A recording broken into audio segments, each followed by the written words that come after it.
Bonjour à tous,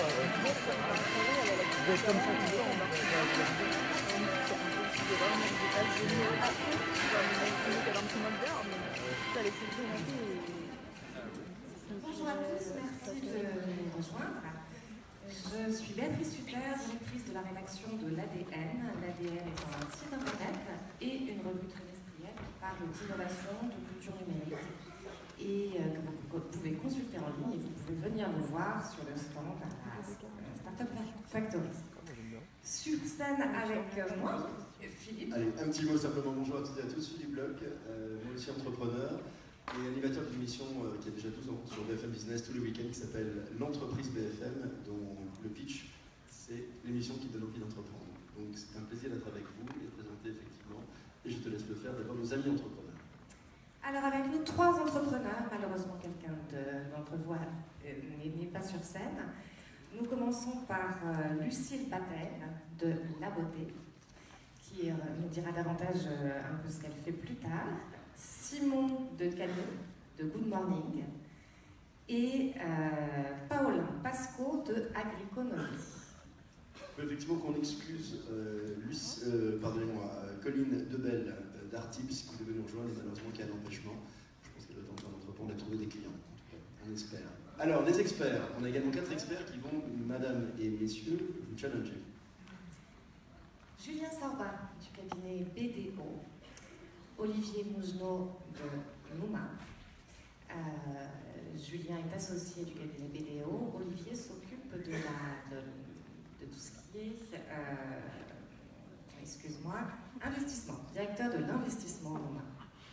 Alors on a également une très grande entreprise qui est NJ, dont le directeur d'innovation Stéphane Thierry nous rejoint et il va nous dire dans un instant à quel titre, parce qu'effectivement les grands groupes sont très friands du talent des startups et il va nous le rappeler. Et on a également quelqu'un qui va être le garant de vos marques, mesdames et messieurs, Romain Soubéran, le directeur général de l'INPI, dont on verra que son métier, qui est la protection de tout ce que vous allez imaginer, est un métier très important dans la valorisation de vos entreprises. Alors peut-être à vous chacun, pour nous dire peut-être, on va peut-être commencer avec vous Stéphane Thierry, que vous nous disiez un petit peu à quel titre une grande entreprise, elle assiste d'abord à un salon des entrepreneurs, elle est partenaire de cette table ronde sur les startups. Tout d'abord parce que chez NJ, nos métiers, l'évolution des métiers fait que nous avons besoin d'innover. On a eu une période où tous les acteurs voulaient maîtriser leur consommation d'énergie. Aujourd'hui, ils veulent également maîtriser la façon dont elle est produite. Donc ça veut dire qu'aujourd'hui, on n'est plus dans des gros systèmes qui alimentent tout à chacun avec la même énergie. On a des systèmes de production d'énergie décentralisés à l'échelle d'une usine, à l'échelle d'une ville, parfois chez soi. On peut produire son énergie. Et en général, cette énergie est renouvelable. Ça tombe bien puisque les prix des énergies renouvelables ont considérablement baissé, notamment le solaire. Et donc ça devient tout à fait possible économiquement. Alors ces énergies sont intermittentes. Donc il faut pouvoir la stocker, donc on cherche des façons de stocker cette énergie. Celui qui trouvera ça aura gagné le gros lot. Il aura gagné le gros lot, là ça se développe quand même. Il y a différentes façons de stocker notamment l'électricité, il y a les piles, enfin les batteries, il y a aussi l'hydrogène, il y a d'autres façons de faire. Voilà, il y a beaucoup de choses qui bougent dans le métier d'énergie et puis NJ est aussi un fournisseur de services important aux collectivités, aux industriels, pas que dans l'énergie, aussi dans la mobilité notamment, où on gère des tours, enfin on gère beaucoup de choses. Et là, c'est des services, et dans les services, il faut tout le temps innover. Donc innover, ça veut dire innover un peu nous-mêmes. Donc on a un certain nombre de programmes qui permettent de développer l'innovation chez NJ, notamment chez les collaborateurs qui ont des idées de nouveaux produits. On leur permet, si on pense que le projet est porteur, de travailler à 100% de leur temps sur ce projet.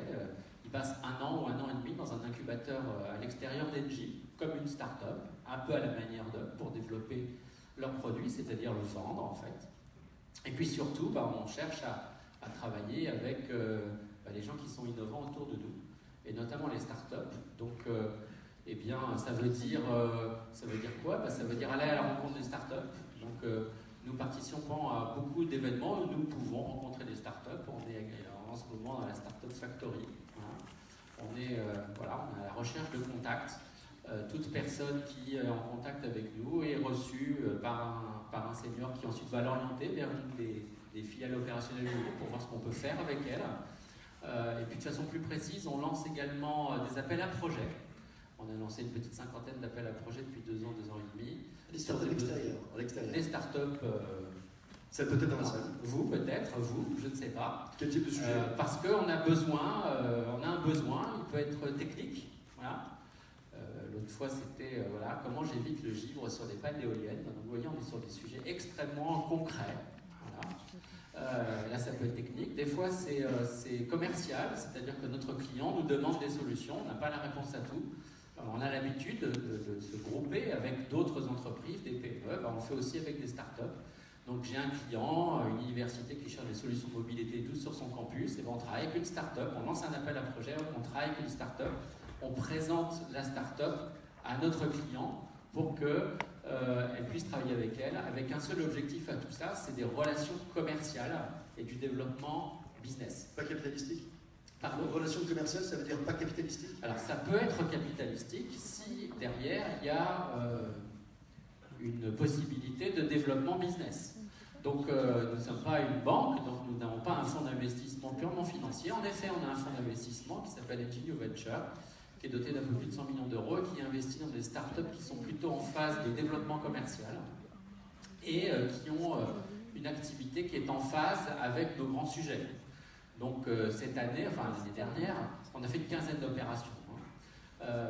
L'année dernière, on a par exemple investi dans une start-up française qui s'appelle Symbio, qui fait des piles à combustible pour véhicules, qui marche avec de l'hydrogène et qui prolonge l'autonomie des véhicules électriques d'à peu près 200 km. Et donc l'hydrogène, pour nous, c'est un sujet d'avenir extrêmement important. Donc c'est une façon d'apprendre et de développer un des débouchés de l'hydrogène. Ou alors on a investi dans une start-up allemande qui s'appelle Eliatech, qui fait des films solaires, c'est-à-dire qu'on ne fait plus des panneaux solaires, des gros machins bleus là, là c'est des films comme du film argentique quoi, hein, voilà. Ça peut être foncé ou très transparent, on peut le mettre partout et ça produit de l'électricité à partir du soleil. Voilà. Merci. Alors Olivier, le Nouma, je pense qu'on est nombreux dans la salle à connaître et à être déjà venus dans les 1500 mètres carrés de la rue du Caire. Maintenant, Nouma, c'est plus que ça d'ailleurs, c'est plus loin que la rue du Caire. Pourquoi le Nouma s'est associé au Salon des entrepreneurs? Quel est votre ADN? Et puis peut-être qu'est-ce que Nouma, parce que tout le monde n'est peut-être pas venu chez vous, ni ne connaît Nouma encore. Un rappel sur le Nouma. Un rappel, parce qu'on m'entend. Bonjour à tous. Alors, je vais essayer de résumer l'histoire de Numa en 3 minutes. D'abord, c'était une association d'entrepreneurs. Donc, Numa, c'est en fait la prolongation d'une association qui s'appelait Silicon Sentier et qui, peu ou prou, en 15 ans, a développé un certain nombre d'activités qui aujourd'hui sont monnaie courante, à commencer par le coworking. Donc, Silicon Sentier avait lancé en 2006 le premier espace de coworking français qui s'appelait La Cantine, puis le premier accélérateur de start-up en France qui s'appelait le Camping. Puis le premier programme d'Open Innovation qu'on avait lancé avec la SNCF et qu'aujourd'hui on fait avec, on reproduit avec d'autres grands groupes pour les aider dans leur transformation digitale.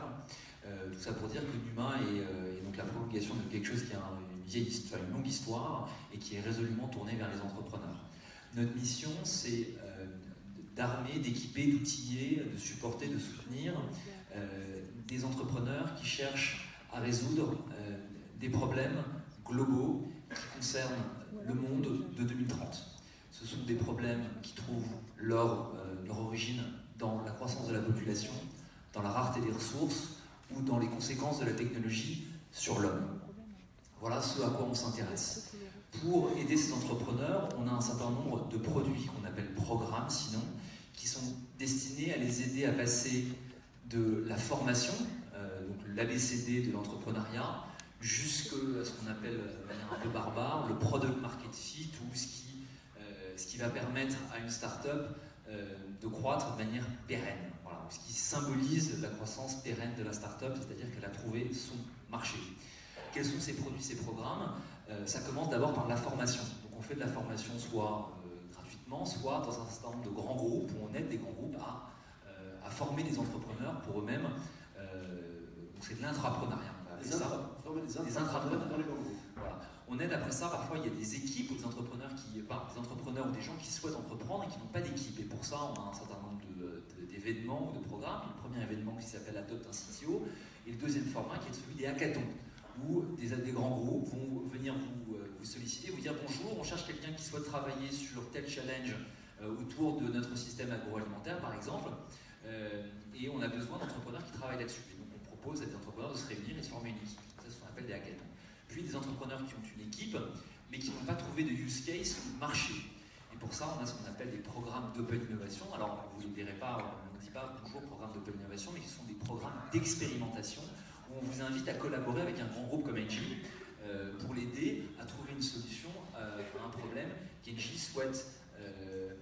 Engie souhaitait trouver une solution, et à ce moment-là, fait appel à travers Numa à nos experts pour aider les entrepreneurs qui ont formé une équipe, qui ont une idée, mais qui n'ont pas encore trouvé leur marché, à travailler avec le grand groupe pour affiner leurs produits, leur idée. Puis une fois que vous avez validé le marché, il y a ce qu'on appelle l'accélération, et c'est là où je rentre en jeu. Comme directeur d'investissement. Voilà, exactement. Et on accompagne en Europe une petite centaine de startups, en France 20 par an, pour les aider à passer de la validation par le marché à la validation du business. Qu'est-ce que ça veut dire? Ça veut dire qu'on vous aide à aligner votre vision et votre mission avec votre plan d'exécution. Et donc on travaille avec vous sur un format court de 90 à 120 jours sur votre stratégie d'exécution pour vous aider assez rapidement après le programme à débloquer un premier financement institutionnel auprès d'un investisseur venture auprès duquel on vous introduit. Voilà en quelques mots, et pour ça, on ne se rémunère pas, on ne vous demande pas de frais, on devient uniquement actionnaire de votre start-up sous la forme d'options, enfin bref, ça c'est un peu technique, mais voilà, on aligne nos intérêts avec ceux des startups qui passent dans nos programmes. Ces programmes, pour les entrepreneurs dans la salle, sont animés par des entrepreneurs pour vous. On parle de quoi en chiffre, en moyenne d'investissement? Alors, on parle de 20 startups en France, on a accéléré 120... En investissement, montant d'investissement. Alors, on n'investit pas d'argent. Non, mais là, tu vas rentrer dans le capital moyennant quand même. Alors, moyennant le programme qui coûte 40 000 euros. Donc, c'est approximativement ce que ça coûte. Ce que ça vaut, c'est beaucoup plus que 40 000 euros, mais nous, ce que ça nous coûte, c'est à peu près ça, mais ça vaut beaucoup plus parce qu'en plus de ça, il y a des crédits, etc. Enfin, bref, l'histoire est longue. Qu'est-ce que ça vaut? Sinon, on va essayer d'illustrer. Donc, on a accéléré 120 startups. 65% d'entre elles ont levé des fonds après le programme, en moyenne 1 million d'euros. Il y a des très belles histoires qui sont créées, dont Agriconomie, et d'autres que vous connaissez sans doute, Sketchfab, qui est le YouTube de la 3D, Augmente, qui cherche à réinventer le commerce connecté, Artives aussi, qui cherche à faciliter l'éducation, l'accès à l'éducation.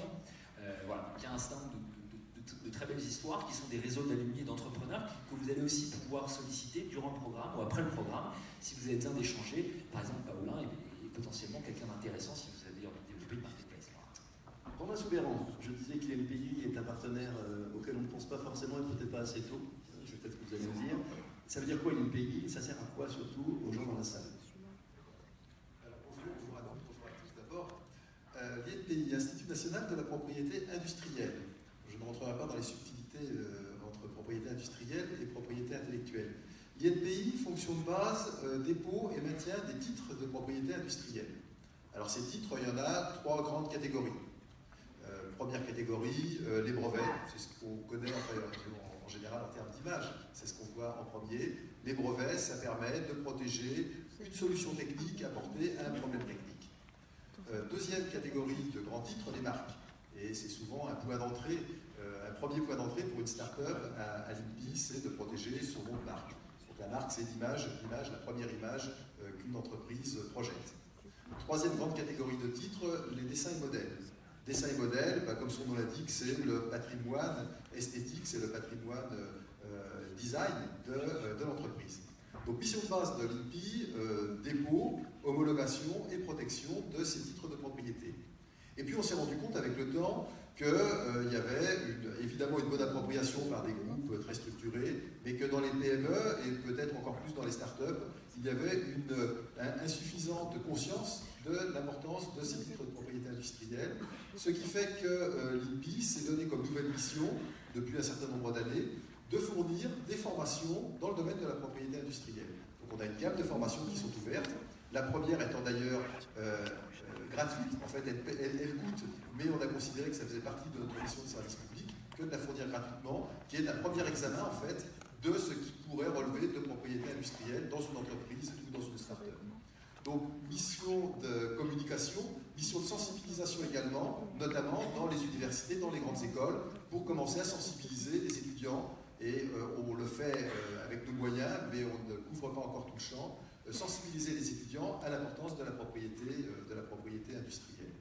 Et puis, pour aller plus loin encore, on a des délégations dans les régions, donc on a 22 délégations au total, qui visitent les entreprises, qui visitent les PME, avec une priorité sur les PME et de plus en plus sur les startups ou les structures qui accueillent les startups, pour leur faire prendre conscience, effectivement, de l'importance de protéger ce qui fait souvent la différenciation des entreprises et des startups en particulier, différenciation technologique et différenciation d'image et de positionnement.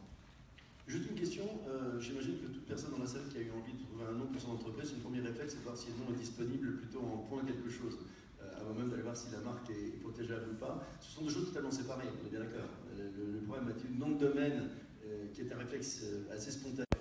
Absolument. Alors effectivement, les noms de domaine relèvent de la FNIC, d'une association, la FNIC, et qui est différente, ça relève de la propriété intellectuelle. Alors qu'effectivement, le nom de marque relève de la propriété industrielle. Pourquoi n'a-t-on pas le réflexe plus qu'on devrait, à votre avis, de propriété intellectuelle? C'est cher, c'est coûteux, c'est compliqué? C'est pas nécessairement. On essaie de le faire de plus en plus simple. Donc maintenant, on a une entrée systématique numérique, alors que traditionnellement, on avait pas mal de charges de papier. Donc je pense qu'on a fait beaucoup d'efforts pour simplifier l'accès à la propriété industrielle. En termes de coût, le dépôt d'un brevet reste un investissement assez lourd, mais il y a des formules intermédiaires, et je pense par exemple à un outil comme l'enveloppe Solo, qui sont des outils très bon marché et qui peuvent déjà garantir un droit d'usage sur quelque chose de nouveau dont on souhaite garder l'usage. Parce que dès qu'on parle publiquement de quelque chose, il n'est plus protégé, c'est ça? Alors ça, c'est le problème du brevet. C'est qu'effectivement, et ça fait partie de la prise de conscience qu'on essaye de mener auprès des entreprises et des créateurs d'entreprises, c'est qu'un brevet, il y a 3 conditions. Il y a la condition d'inventivité, donc il faut que ce soit quelque chose qui n'est pas dans l'état de l'art et de façon évidente pour un homme du métier. Ça, c'est le critère d'inventivité. Il y a le critère de nouveauté. Nouveauté, ça veut dire qu'effectivement, il a fallu ne pas communiquer sur ce qui fait l'objet du brevet avant de façon publique. Donc typiquement, un chercheur, par exemple, qui aura fait une publication sur le résultat de sa recherche et qui après voudra en faire un brevet, ne pourra pas. Parce qu'il aura déjà communiqué, ça ne sera plus nouveau. Et le troisième critère, c'est le critère d'utilisation d'applications industrielles, c'est-à-dire la capacité effectivement à pouvoir mener une activité industrielle avec le brevet, l'activité du brevet.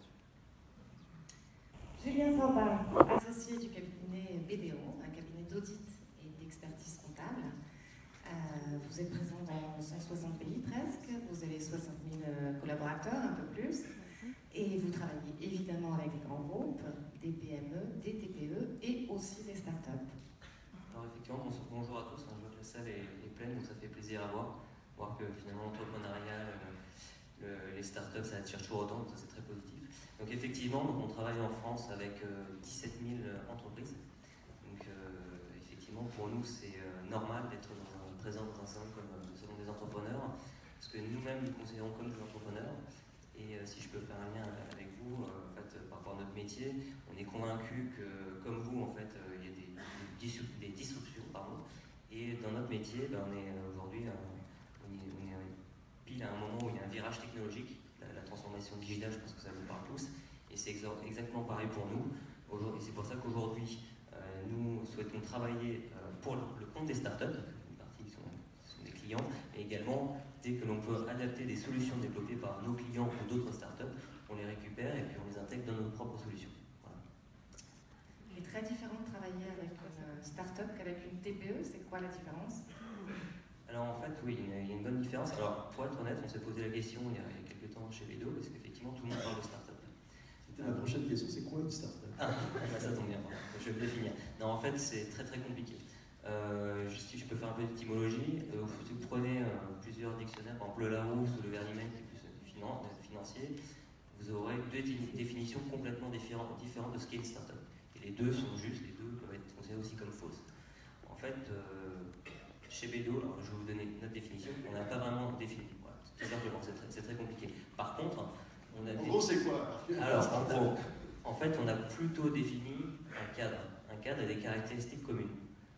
Un business model innovant, un fort potentiel de croissance et un projet scalable. Voilà, c'est un petit peu les caractéristiques communes.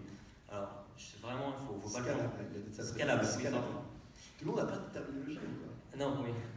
Alors, aujourd'hui, je pense que être une TPE, alors je fais un petit aparté, être une TPE n'est pas un gros mot. C'est pas parce que vous n'êtes pas une start-up, mais on peut se dire qu'une TPE, c'est pas un gros mot. Une TPE peut très très bien réussir, c'est pas la question. Vous pouvez faire de l'artisanat, vous pouvez très bien réussir. Voilà. C'est juste un petit aparté. Et donc, du coup, oui, donc les caractéristiques communes, je les ai citées. Et là où c'est important également, enfin moi en tout cas quand je reçois pour la première fois un client dans mon cabinet, au-delà du business plan, etc., des éléments financiers, c'est de voir un petit peu l'adéquation de toutes ces caractéristiques par rapport au projet. Et notamment, on peut citer l'équipe. Est-ce que l'équipe est compétente? Est-ce qu'elle est compétente pour ce projet en particulier, pour ce secteur d'activité? C'est très important de regarder tous ces aspects-là. Olivier, chez Numa, est-ce que vous avez fait l'effort de définir ce qu'est une start-up? Est-ce que vous êtes arrivé avec une définition ou pas? Est-ce que vous partagez les 3 éléments clés? Non, mais je les partage, puis effectivement, c'est largement ce qu'on recherche. Et puis il y a une super définition, si les gens veulent regarder, c'est Paul Graham qui a fondé le premier accélérateur qui ait jamais existé et qui distinguait une start-up d'une autre entreprise plus traditionnelle par sa capacité, son potentiel d'hypercroissance. Que ce soit en raison de la taille du marché, que ce soit en raison de ses canaux de distribution, que ce soit de son business model, son mode opératoire, de son besoin en financement. Tout ça, en fait, le point commun entre tous ces points, c'est le potentiel d'hypercroissance. C'est forcément technologique ou pas? Est-ce que c'est forcément numérique digital? Est-ce qu'on peut être une start-up sans être dans cette manière-là? Il y a des choses qui peuvent être plus low-tech, avec la barrière à l'entrée n'est pas technologique, elle est ailleurs. Mais il y a quand même un point commun, je pense, dans la plus grande partie de ces start-up, c'est la distribution numérique, ou c'est le rôle que joue le numérique pour opérer. Ça, c'est un point. Le deuxième point, souvent, c'est l'intensité en capital. Le fait d'avoir un socle numérique implique souvent que ce soit des modèles qui n'ont pas besoin de milliards, de centaines de millions d'euros, ou avant très tard dans la vie du projet, pour croître. Donc c'est souvent, les 2 points communs, effectivement c'est souvent numérique, et ça, le numérique implique une faible intensité capitalistique. Stéphane, sur le sujet de la définition, pour qu'on soit bien sûr de ce qu'on fait ensemble cet après-midi, qu'est-ce que c'est qu'une start-up à vos yeux chez LG? Je ne vais pas être très surprenant, moi j'en sais rien en fait. Ça quand on est dans... C'est une vraie question, c'est pour ça que je vous la pose. Je suis d'accord. Non, mais ce qui compte, quand on n'est pas investisseur, c'est la capacité de croissance. Donc ça, c'est un critère important. Mais par exemple, quand on lance des appels à projets où on cherche des solutions, moi je me fiche de savoir qui me donne la solution. Que la société elle ait 1 an, 2 ans, 3 ans. Par contre, il faut que la solution elle existe vraiment et que si j'en commande un certain nombre, ils puissent me la livrer ou qu'ils me disent tout de suite s'ils peuvent ou pas. Mais à part ça, on cherche des solutions qu'on n'a pas. Voilà. Et peu importe quelle est l'entreprise qui peut les satisfaire ce besoin. L'autre jour, quelqu'un à qui je posais cette question dans l'émission m'a donné une définition, je ne voulais pas vous la dévoiler avant parce que je voulais vous poser ma question. Je trouvais intéressante parce qu'elle me paraît intelligente. Il me disait, une start-up est une start-up tant qu'elle est financée par ses actionnaires, investisseurs, VC. Elle devient une entreprise quand elle est financée par ses clients. Là, c'est intéressant. Parce que, est-ce qu'il y a pas mal, mais il n'est pas interdit d'imaginer aussi qu'une start-up se lance sans être longtemps en recherche de fonds. Il y a peut-être des modèles qui s'autofinancent aussi. Bien sûr, bien sûr. Oui, d'ailleurs, je crois que ce sera le cas de Simon, par exemple, qui nous racontera ça tout à l'heure. Alors, juste une question pareille, Stéphane, pour venir vers vous. Est-ce que c'est nouveau ou pas? Parce que depuis quand les grands groupes s'intéressent-ils à ce point de start-up? Est-ce qu'il y a quelques 3, 4, 5 ans, vous seriez venu au salon des entrepreneurs? Et d'où vient le fait que partout, on dit que les grands groupes du CAC 40 semblent peut-être un peu moins innovants que les petites structures agiles et peut-être plus disruptives? Est-ce que c'est un phénomène récent? Je vais encore répondre à côté, je vais dire ça dépend. Ça dépend des métiers. C'est-à-dire que, par exemple, chez nous, il y avait certaines sociétés du groupe qui, déjà, il y a 5 ans, travaillaient avec des entreprises innovantes, start-up, qui, sur un certain nombre de projets, ou qui en achetaient, enfin, n'investissaient pas, plutôt elles les acquéraient. Et c'était un moteur d'innovation par rapport à certains services. De façon plus large, en effet, c'est plus récent. Nous, ça fait 3 ans que notre démarche est... Start-up, quels sont, si on vient un peu, les combien? 17 000. 17 000.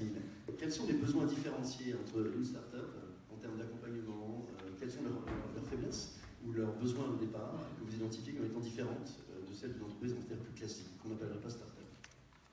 Alors en fait, la grosse différence, c'est qu'effectivement, une start-up, donc au quotidien, comme une entreprise classique, on va lui fournir des prestations comptables, fiscales, sociales, etc. Mais en fait, pas que. En fait, comme j'ai dit au départ, lors des premiers rendez-vous, moi, ça m'arrive de quasiment jamais parler de ces aspects-là, en fait, notre métier traditionnel, entre guillemets. On est beaucoup plus dans la compréhension du business model, de l'activité, de l'équipe, pour, en fait, faire un état des lieux complet de là où elle en est et de ses besoins, en fait. Donc le rôle, en fait, de BDO dans cette histoire-là, c'est vraiment de lui offrir un guide, c'est-à-dire lui dire, ben voilà, de lui présenter tout un ensemble de solutions, de risques et des opportunités qu'elle aurait, cette start-up, à se financer en fonds propres, à se financer via un crédit bancaire classique, etc. Donc le but est là, c'est vraiment de l'accompagnement. Et j'ai insisté vraiment sur ce mot, c'est de l'accompagnement. Ce n'est pas une simple relation de client-fournisseur, c'est un partenariat. Voilà, je ne sais pas si je peux le faire maintenant, mais Lucie, qui est aujourd'hui ma cliente, ça a été exactement ça. On a fait un état des lieux global avant de se lancer dans quelque chose. Et je pense qu'il y a un fort affectio, surtout dans notre métier, un fort affectio societatis. Et c'est essentiel au départ, entre mon client et moi, en tant que partenaire, de le ressentir. Mais les besoins d'une start-up nous semblent différents de ce qu'on appelle avant simplement une entreprise, une création d'entreprise. C'est quoi? C'est d'essayer d'arriver à faire des levées de fonds, peut-être, plus que dans des entreprises classiques. Qu'est-ce qui les différencie véritablement d'une start-up? En fait, par rapport à leurs besoins d'expertise extérieure. En fait, ça peut être complètement, il faut se déconnecter, enfin moi en tout cas dans mon métier, parce que je pense que il faut se déconnecter en fait de l'expertise comptable ou de l'audit du conseil. Il faut vraiment raisonner comme quelqu'un d'extérieur. Donc on va vraiment plus parler business model, stratégie, on va vraiment faire un tour global des besoins, ça c'est extrêmement important. Olivier, Onuma, c'est aussi un endroit très communautaire, un espace de coworking, mais plus que ça. Est-ce que pour les startups, cette dimension communautaire est importante? Oui, assez sobrement. Oui, parce que je pense que pour être passé par là, et ce sera intéressant peut-être de poser la question après ça aux entrepreneurs qui sont mais l'entrepreneuriat est un chemin, c'est un chemin difficile. Qu'on soit une start-up ou qu'on ne soit pas une start-up, à savoir qu'on est une entreprise avec un potentiel d'hypercroissance ou pas. Dans les deux cas, c'est difficile. On est seul, on a plein de questions. Il faut prendre des décisions très vite. Il n'y a pas d'école de l'entrepreneuriat à part l'entrepreneuriat. Tant qu'on n'est pas passé par là, on a des choix à faire auxquels on n'a jamais été confronté. Et donc, être entouré et bien entouré, c'est important autant pour prendre les bonnes décisions que pour bien vivre. L'aspect communautaire, moi je me souviens quand je suis passé par le programme d'accélération du humain avec Paulin, c'était une libération d'être avec, c'était pas une libération, mais j'étais content d'être avec d'autres gens qui vivaient la même chose que moi et qui se posaient les mêmes questions, qui étaient face aux mêmes difficultés. Et ça, c'est l'un des mérites des accélérateurs, des incubateurs ou des lieux d'innovation, c'est que les entrepreneurs se retrouvent entre pairs. Là où travailler chez soi, c'est pas toujours très agréable, et puis où ses amis, sa famille ne comprend pas forcément très bien pourquoi est-ce qu'on est tout le temps fatigué, pourquoi est-ce qu'on est stressé, pourquoi est-ce qu'on doit travailler tard le soir, pourquoi est-ce qu'en vacances on n'est jamais vraiment en vacances. Et donc il y a, d'ailleurs c'est très rigolo parce que tous nos alumni du NUMA s'appellent, on les regroupe dans une famille qu'on appelle, on a notre famille nous aussi au NUMA, qu'on appelle la Brotherhood, qui est la fraternité des alumni du NUMA et qui se retrouvent régulièrement, qui a des canaux de communication, des gens qui se posent des questions et les gens répondent et s'entraident. C'est une dimension importante, je pense. Oui, parce qu'on ne l'a pas du tout évoqué pour définir une start-up. Et la start-up, elle se définit aussi comme ça, c'est-à-dire par cette dimension d'un écosystème extrêmement dynamique qui a réussi à travailler de concert, quoi. Oui, la dynamique écosystémique, elle est intéressante pour tous les gens qui sont dans l'écosystème sans être entrepreneurs. Donc pour l'entrepreneur, c'est intéressant ce terrain de richesse, de pouvoir échanger, poser des questions, avoir accès aux bonnes pratiques, de la mise en réseau. Donc, si je simplifie ce que nous on apporte en tant qu'accélérateur à nos startups, c'est de l'expertise et de l'accès aux clients. Et on se définit parfois comme un écosystème. Donc ça, c'est intéressant pour l'entrepreneur. c'est très intéressant pour les investisseurs venture, c'est très intéressant pour les grands groupes, qu'il y ait des écosystèmes qui soient efficaces. Et un écosystème efficace, ça veut dire, c'est pas forcément dans le nombre d'ailleurs de startups ou d'entrepreneurs, c'est dans la qualité de ces entrepreneurs que l'écosystème est important, dans sa capacité aussi à s'autogérer. Donc ça veut dire qu'il y ait des codes, des bonnes pratiques, des choses qu'on fait ou qu'on ne fait pas, et que tout ça se nourrisse et amène du succès. Juste une question peut-être avant de passer au pitch de nos amis entrepreneurs. Je peux me tromper, mais j'ai le sentiment que peut-être ce qui différencie ce qu'on appelle les startups des entreprises plus classiques d'avant, c'est que ce sont souvent des entreprises qui sont cofondées. C'est-à-dire qu'il y a des années, quand on faisait les entrepreneurs, ils étaient seuls. Aujourd'hui, dans l'émission, on a une rubrique qui s'appelle la niaque de la semaine, ils sont tous cofondateurs. Et souvent, ils viennent à plusieurs. On n'a absolument pas cette place dans le studio pour les recevoir. Ce qui me semble être un phénomène assez nouveau. Est-ce que je me trompe? Est-ce que dans ce monde nouveau de l'entrepreneuriat différent, on entreprend mieux à plusieurs que seul? Est-ce que c'est vrai ou pas? Pas forcément. Non, Je suis désolé. pas du tout. Non, mais en tout cas, si je peux donner un conseil, clairement, il ne faut surtout pas rester isolé. Alors, effectivement, s'il y a des cofondateurs, c'est super, mais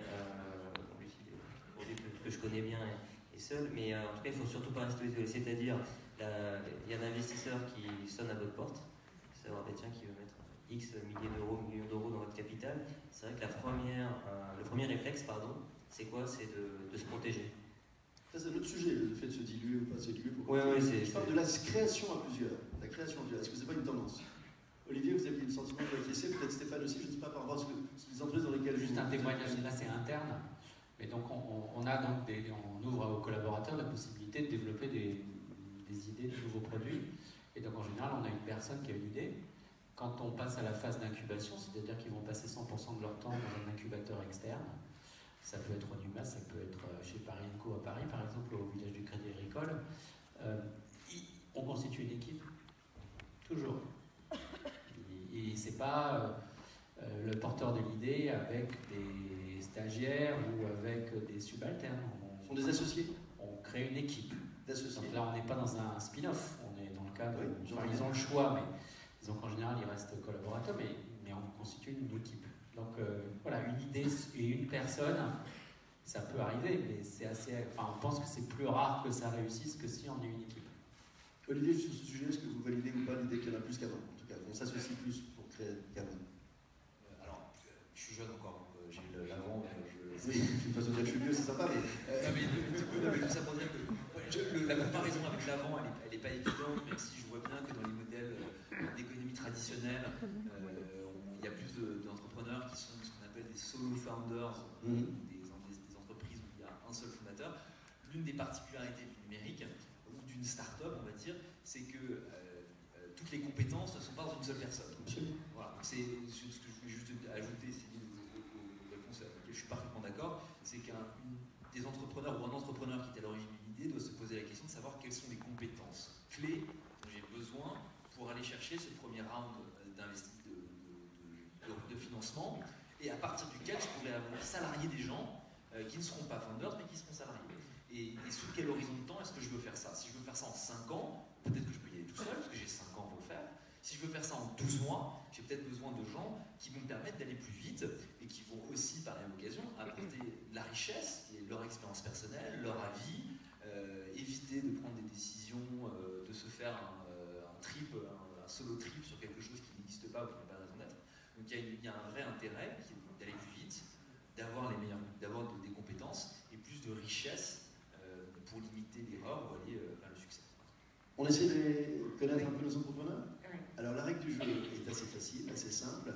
Vous allez faire ce fameux pitch 3 minutes, en tout cas jusqu'à 3 minutes. Vous pouvez faire moins si vous en avez envie. Vous avez 4 experts qui vont vous challenger dans la foulée de chacun de vos speeches pendant un peu de temps aussi, 5 minutes à peu près. Vous avez le choix de le faire comme vous voulez, mais a priori, on vous a fait un pupitre très présidentiel si vous êtes tenté. Ce serait plus sympa que d'être assis. Vous nous présentez un peu devant 500 investisseurs votre business, ensuite les autres vous challenge, puis on débriefe tout ça ensemble. Il n'y aura pas de vote, donc ça va vous détendre. Il n'y aura pas j'ai voté pour lui, pour elle. En revanche, on veut comprendre en quelques instants, c'est peu et c'est long 3 minutes pour raconter une vie d'entrepreneur. Qui veut commencer? On n'a pas du tout décidé, mais s'il y en a un qui veut se lancer, c'est... Paola?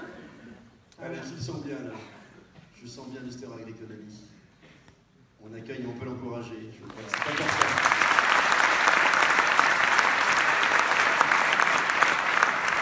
Paola Pasco, mesdames et messieurs. Il y a un chrono qui se déclenche, boum, avec une sonnerie qui s'en va. Déjà, je suis très content d'être ici. Je suis très content d'être invité à pitcher devant vous. Et je suis très fier parce qu'il y a 2 ans, j'étais assis dans le public. J'étais avec 2 copains. On avait une idée de monter une boîte. Et aujourd'hui, on est presque 50. Donc voilà, c'est un peu un accomplissement pour moi d'être ici. Et ça je je suis dis très aussi, fier. je trouve.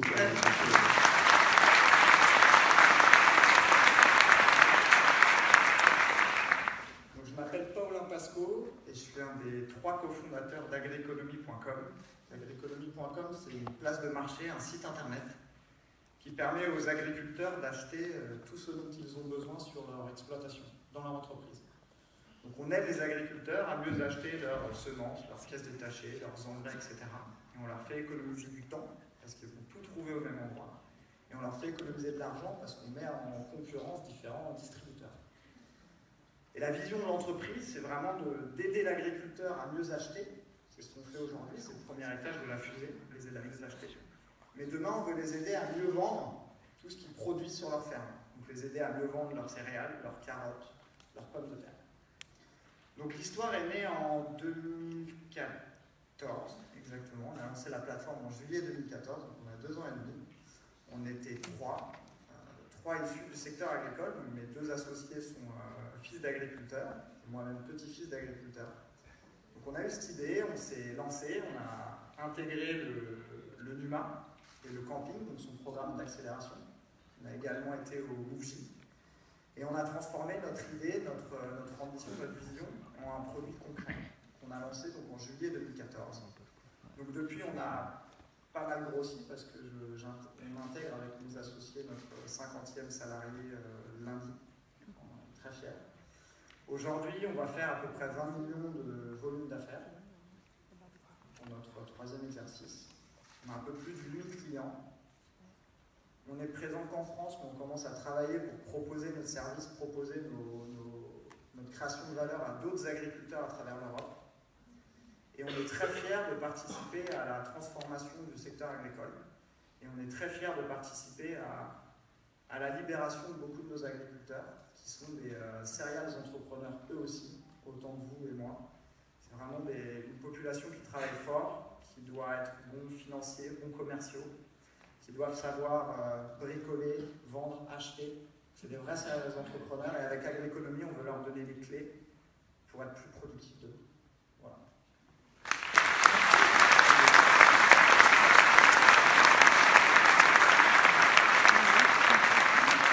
Même pas besoin d'être sous contrôle du chrono. Parfait. Alors, on a 5 minutes de questions. Allez, challenge, mesdames. Monsieur, parce qu'il y a uniquement malheureusement des hommes qui challenge aujourd'hui. Vos questions, si vous deviez investir chez Agriconomie pour les porter encore plus haut. On a souverain. Quelle est votre différenciation sur le marché par rapport aux autres plateformes de commerce en ligne? Comment arrivez-vous à vous faire connaître et comment arrivez-vous à tirer des prix plus intéressants, puisque j'ai compris que c'était un des aspects sur lesquels vous jouiez. Est-ce que c'est la qualité de l'interface finalement, de la plateforme, la qualité numérique de ce que vous avez développé? Est-ce que c'est votre capacité commerciale à obtenir des prix meilleurs pour les agriculteurs? Quel est le cœur de votre différenciation? Trop de questions en même temps. Alors, la première question, on était les pionniers, on était les premiers à lancer une marketplace qui permette aux agriculteurs d'acheter tout ce dont ils ont besoin. Ça, c'est vraiment, nous sommes les premiers en Europe et dans le monde. Le deuxième point, c'est sur notre capacité à avoir les meilleurs prix que les autres. C'est très simple. Dans le secteur agricole, les agriculteurs font malheureusement face à des oligopoles. Et donc, face à eux, on a souvent 1, 2, 3 acteurs traditionnels qui vont leur vendre tous les produits. Donc, nous, on affiche une réelle transparence et on combat l'opacité qui peut être prônée par certains distributeurs traditionnels. Donc, en proposant les prix, on ouvre à la concurrence, on ouvre à la compétitivité, donc forcément, on a des prix intéressants. Et ta troisième question, c'est comment est-ce qu'on se fait connaître? Très simplement, on utilise tous les leviers du digital. Donc on fait du SEO, du SIA, du web shopping, tout ce que tu peux imaginer. Mais également, on fait tous les salons agricoles. On se déplace assez souvent chez les agriculteurs et on fait du print également. Donc on fait des parutions dans des magazines agricoles. Voilà. Et en plus, voilà, je participe à des événements comme ça. Pour que les gens parlent de moi à leurs cousins, tontons, copains, cousines, agricultrices. Julien. Oui, j'ai l'impression que sur ton secteur, sur ton marché, il y avait des fortes barrières à l'entrée. Est-ce que c'est le cas et comment, si oui, comment tu les as franchies? Il y a beaucoup de barrières à l'entrée parce que c'est un marché qui est énorme. Les achats agricoles, c'est 33 milliards d'euros par an en France. C'est un marché qui est colossal. Et donc, qui dit marché colossal et marché ouvert depuis une soixantaine d'années, dit monopole ou grand groupe qui aujourd'hui ont construit beaucoup de barrières pour empêcher des toutes jeunes startups ou des nouveaux business models de s'implanter. Nous, on a de la chance, c'est que dans notre secteur, on a beaucoup de gros acteurs qui sont aujourd'hui conscients que l'agriculteur est connecté, que l'agriculteur a besoin d'un business model innovant pour trouver une meilleure rentabilité. Mais les principales barrières sont des barrières de volume, des barrières d'accès à l'approvisionnement. Et une autre barrière technologique, c'est la technologie. Technologie, je suis un peu con, je répète le même mot, mais c'est toute la tech et la R&D qu'on a. Donc on a une multitude d'algorithmes qui permettent d'optimiser notamment la logistique. Et c'est un principal actif de l'entreprise, c'est de savoir fluidifier la supply chain pour permettre d'optimiser les flux et apporter les meilleurs produits au meilleur prix aux agriculteurs. Stéphane. Juste une question stupide. Comment vous gagnez votre vie et est-ce que vous gagnez votre vie? C'est pas stupide, enfin, en même temps, c'est important. J'ai la chance de pouvoir m'acheter de l'huile de soie que je mets sur mes cheveux tous les matins. Un jour sur deux, sinon ça graisse un peu trop les cheveux. Et l'huile prodigieuse de Nux aussi, elle est pas mal. Attention aux habitats sociaux quand même. Donc non, oui, j'arrive à m'acheter de l'huile pour les cheveux grâce à notre entreprise. On arrive à se payer aujourd'hui et à dégager de la marge brute pour financer l'entreprise. Mais évidemment, on a eu accès à des capitaux extérieurs. Donc on a déjà fait 2 levées de fonds pour participer et financer la croissance de l'entreprise. Et notre business model est très simple. Soit on fait de l'achat-vente, plutôt de la vente-achat. Donc là, je prends une marge sur les produits que je vends. Ou alors j'ai un modèle marketplace. Et là, je prends un cut-off, je prends une commission sur les flux qui passent sur ma plateforme. C'est très simple, c'est un modèle comme Amazon, comme Price Minister, qui a déjà fait ses preuves dans une multitude de domaines et que nous, on a appliqué à une niche bien spécifique et qui nous tient à cœur, qui est le marché agricole. Olivier, apparemment, tu connais bien, parce qu'apparemment, il est chez Luma, donc vous connaissez déjà bien, je pense. On se connaît un peu, mais je vais quand même essayer de poser des Alors, questions. vas-y, challenge-le, challenge-le. Fais pas trop chier, quoi. J'ai des petits dossiers sur toi, on a passé des soirs ensemble. Parce que tu n'es comme toi. Et n'oublie pas. D'ailleurs, je vais sortir mon téléphone, je peux montrer une photo. On dit souvent que le problème du marketplace, c'est la liquidité. Pour que vous compreniez, la liquidité, c'est le nombre de personnes qui peuvent répondre à la demande de quelqu'un qui veut acheter la prestation. Donc, si vous êtes sur une marketplace de coiffeurs à domicile, c'est le nombre de coiffeurs qui peuvent venir chez vous pour répondre à votre demande. Comment toi, tu réponds à cette demande, puisque tu as un catalogue produit qui est sans doute assez vaste? Comment est-ce que tu trouves cette liquidité? Et est-ce qu'elle te coûte de l'argent, à savoir que tu es sur de la vente qui va mobiliser quelqu'un, ou est-ce que c'est complètement des intermédiaires et tu n'as pas besoin d'avoir quelqu'un au téléphone en face qui va passer beaucoup de temps pour répondre à la demande d'un agriculteur qui voudrait acheter quelque chose? Très bonne question. Ici, on a une équipe qui répond au téléphone, des experts agricoles qui répondent de 8h à 22h, 7 jours sur 7. L'idée, c'est simple, c'est que nous, on arrive sur un marché où il faut évangéliser, il faut accompagner l'agriculteur à changer ses habitudes. Donc forcément, il a beaucoup de questions. Il y a des questions sur, oui, est-ce que l'entreprise est viable? Est-ce que c'est une vraie entreprise? Est-ce que si j'achète, je vais recevoir mon produit? Mais également, il faut qu'on soit capable de répondre à des questions techniques de l'agriculteur qui va nous proposer, est-ce que je prends le produit A ou le produit B? Moi, j'habite dans cette région, mon sol, il est comme ça, j'ai eu ces problématiques dans mon champ, est-ce que je mets ce produit-là? Donc nous, on a toute une équipe de techniciens qui répond téléphone aux agriculteurs. Mais évidemment, on n'a pas besoin de 5000 conseillers sur le terrain qui vont se déplacer chez tous les agriculteurs. On a une présence digitale et du live chat et également une assistante téléphonique, donc comme je disais, de 8h à 22h, 7 jours sur 7. Et tu t'aperçois dans le temps que quand un agriculteur revient, tu as de moins en moins besoin d'avoir un consultant qui l'aide dans son achat. On a une restructuration un peu du secteur agricole, donc on a affaire de plus en plus à des agriculteurs qui sont des fins techniciens, des fins financiers, et donc qui sont encore meilleurs que les experts. et qui savent très bien ce dont ils ont besoin sur leur exploitation et donc qui achètent directement. Mais il y a assez souvent, au premier achat, un coup de fil pour savoir est-ce que vous êtes une vraie entreprise physique, est-ce que je vais recevoir mon produit. Mais aujourd'hui, on a une notoriété telle qu'on a 95% de nos clients qui passent commande sans même nous appeler. Paulin, juste un élément très rapide, tu disais que c'était unique au monde, alors que c'était il y a que 2 ans. On peut se dire que ce modèle, il n'est pas fondamentalement, il est innovant parce que c'était le premier, mais en même temps, c'est pas surprenant. On se dit, bon, quelqu'un allait le faire. Comment se fait-il qu'il n'y ait rien eu avant? Il y a eu pas mal d'essais ouais. Qui malheureusement n'ont pas marché. Voilà. La première réponse, c'est que dans les plaines françaises, en province, encore dans les villes de 50, 60, 70 000 habitants, on avait un bon Internet. Mais il y a encore 3 ans, si vous habitiez dans un village avec 80 habitants, c'était compliqué d'avoir une vitesse de connexion Internet qui vous permette d'acheter en ligne. Et là, je vois dans la ferme de mon associé ou dans la ferme de mon oncle, on n'a même pas Internet on est Internet par satellite. Donc on reçoit 512 et je peux vous dire, pour regarder des films sur YouPorn ou je sais pas quoi, c'est un histoire à charger. Donc je ne vous raconte pas pour commander en ligne, c'est. Je dis ça, je ne connais pas du tout ce site. Donc c'était un exemple concret pour que ça parle à tout le monde. Alors ça va se régler bientôt, ça ou pas? Du coup, le marché, c'est un peu comme quand on radio à des fréquences, elle multiplie son business. Ça va se régler, ça va plutôt être dans le bon sens de l'accélération de ton activité. Totalement. D'accord. On arrête là pour le moment pour les questions ou bien vous avez une autre question? Allez-y. Non, vous avez une question à poser? J'avais juste une question, ou un sentiment que je voulais tester. Tu apportes du conseil spécialisé avec une plateforme en permanence, des prix qui sont plutôt plus attractifs que ce que peuvent trouver les agriculteurs sur les plateformes standards, et tu as parlé d'oligopoles. Est-ce qu'en fait, la base du business model, c'est pas qu'il y a des oligopoles qui effectivement se prennent des marges assez considérables, et que finalement la valeur ajoutée de ta plateforme, d'Agriconomie, c'est de prendre moins de marge que ceux qui